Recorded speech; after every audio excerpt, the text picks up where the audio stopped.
کرنا بہتر ہے کہ حضرات دنیا میں رہو گے تو اللہ کی رحمتوں کے ساتھ رہو گے اور میدان محشر میں پہنچو گے تو اللہ کا دیدار نصیب ہوگا. سبحان اللہ. اس لیے حضرات اللہ کی بات کا ہمیں دعا ہے کہ اللہ نے یہ جو دوسرا بیٹا عطا کیا اللہ اسے بھی لمبی عمر عطا فرمائے اور ساتھ ہی ساتھ حضرات تاج محمد بھائی دل کے اندر جو آرزو اور تمنائیں رکھتے ہیں پروردگار عالم اپنی رحمت سے حضرات اس بچے کے بدلے میں انہیں نعمت بدل عطا فرمائے. حضرات محترم بہتر بدل عطا فرمائے. پروردگار عالم کے خزانوں میں کوئی کمی نہیں ہے. اس کی رحمت سے کبھی بھی نا امید اور مایوس نہیں ہونا چاہیے. یہ نہیں سوچنا چاہیے کہ حضرات محترم دل کے اندر ارمان ہے ہو سکتا ہے ارمان پورے ہو کے نہ ہو. ایک زندہ اور جاوید مثال آپ حضرات کے سامنے موجود ہے. یہ بیٹھے ہوئے ہیں نیک محمد صاحب میرے سامنے. ایمانداری کے ساتھ بتاؤ کون سا مزار ایسا ہے جہاں پر جا کر کے انہوں نے حاضری نہیں دی؟ کون سا ڈاکٹر ایسا ہے جہاں پر یہ نہیں پہنچے؟ کون سا علاج کرنے والا آس پاس میں مولوی ایسا ہے کہ جہاں جا کر کے انہوں نے نہیں دکھایا؟ جہاں جس نے بتا دیا وہیں پر چلے گئے. جس مزار کا پتہ بتایا گیا اسی مزار پر جا کر کے حاضری دے دی. جہاں کا ارادہ کیا اللہ تبارک و تعالیٰ نے وہاں پر بلایا دعا بھی جا کر کے کر لی. مدت اور ٹھوکریں کھاتے رہے. ایک دو سال نہیں بلکہ کتنے سال کا عرصہ اعتراض گزر گیا اور اللہ تبارک و تعالیٰ کی بارگاہ سے حضرات محترم بیٹا یا بیٹی دولت نعمتیں اس میں نہ مل سکی. مدت اور ٹھوکریں کھاتے رہے اور اللہ نے ذریعہ بنایا تو ایسا ذریعہ بنایا کہ پروردگار عالم نے ایک نہیں دو عطا فرما دیے. وہ الگ بات ہے کہ دونوں کا ذریعہ الگ الگ ہے لیکن اس میں کوئی شک نہیں ہے کہ اللہ جب دیتا ہے تو سوچنے کے بعد بھی عطا فرما دیتا ہے. بڑی مدتیں گزر جاتی ہیں اس کے بعد میں اللہ عطا فرما دیتا ہے. ہم نے تو دیکھا ہے چکر کاٹتے ہوئے خود ہمارے پاس کئی دفعہ دعا کے لیے کہا گیا لیکن حضرات وقت آنے سے پہلے کوئی بھی کام نہیں ہوتا. وقت آنے سے پہلے کوئی بھی کام نہیں ہوتا اور اللہ کی مرضی سے جو کام ہوتا ہے وہ کام غضب کا ہوتا ہے. اس کام کا کوئی توڑ اور جواب نہیں ہوتا. سیدی سرکار اعلیٰ حضرت نے کہا سست پڑھ رہے ہیں آپ حضرات شعر سنائے دیتا ہوں آپ حضرات کو. میں نے کہا تھا بیان زیادہ لمبا نہیں ہونا اور نہ زیادہ لمبا بیان میں کرنا چاہ رہا ہوں. سیدی سرکار اعلیٰ حضرت کے شعر سنو لطف ان کا عام ہو ہی جائے گا. اور جو دلوں کے اندر تمنائیں ہیں دلوں کے اندر دعائیں کرتے ہوئے دل ہی دل میں آمین بھی کہو. یہ سوچتے ہوئے کہو کہ جب وقت آئے گا تو اللہ سب کچھ عطا فرمائے گا. اس کے خزانوں میں کوئی کمی نہیں ہے. سیدی سرکار اعلیٰ حضرت نے کہا تھا لطف ان کا عام ہو ہی جائے گا. شارحانہ کام ہو ہی جائے گا. مومن و دامن سخی کا کام لو کچھ نہ کچھ انعام ہو ہی جائے گا. ایسا ہر کام کا ایک وقت ہے دل کو بھی آرام ہو ہی جائے گا. اس میں کوئی شک نہیں ہے. جب وقت آ جاتا ہے تو بگڑا ہوا کام بھی بن جاتا ہے. ارے آپ تو انسان ہو انسان. ہم نے تو بزرگوں کی زبانی سنا ہے کہ 13 سال کے بعد میں تو گھوڑوں کی بھی پھر جاتی ہے. نہیں سنا ہے آپ حضرات نے؟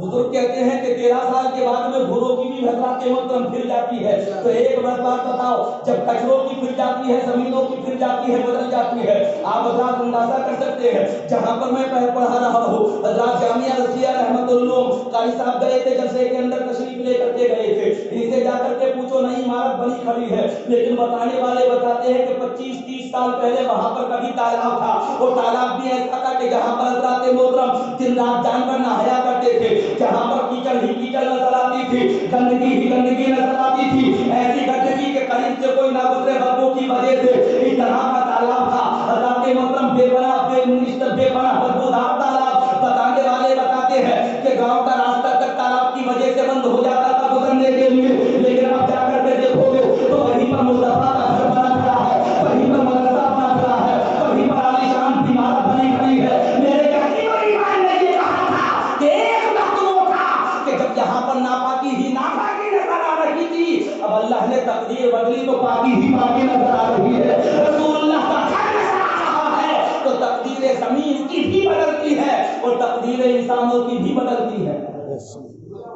سنو تو سناؤں آپ حضرات کو اور آپ حضرات تو دیکھ رہے ہیں چشم دید بات ہے تجربے کی بات ہے. سننے ہو نا ہاں آپ بھی سن لو. آپ کا چہرہ دیکھنے کے بعد میں تو کبھی کبھی لفظ قریشی آ جاتا ہے ذہن کے اندر. میرے یہاں پر ہے آئے کے اندر ایک صاحب تسلیم بھائی کہتے ہیں تسلیم بھائی. تو عام طور پر میں مذاق میں کبھی کبھی انہیں قریشی بھی کہہ دیتا ہوں. تو اپنے اپنے لوگ ہوتے ہیں یہ محبتوں کا معاملہ ہے. آپ حضرات کو کہنے کی اجازت نہیں ہے صرف ہمارے اپنے دل کا معاملہ ہے. آپسی معاملہ ہوا کرتا ہے. ایک بات بتاؤ اگر کوئی امیر ہے تو کیا وہ غریب نہیں ہو سکتا؟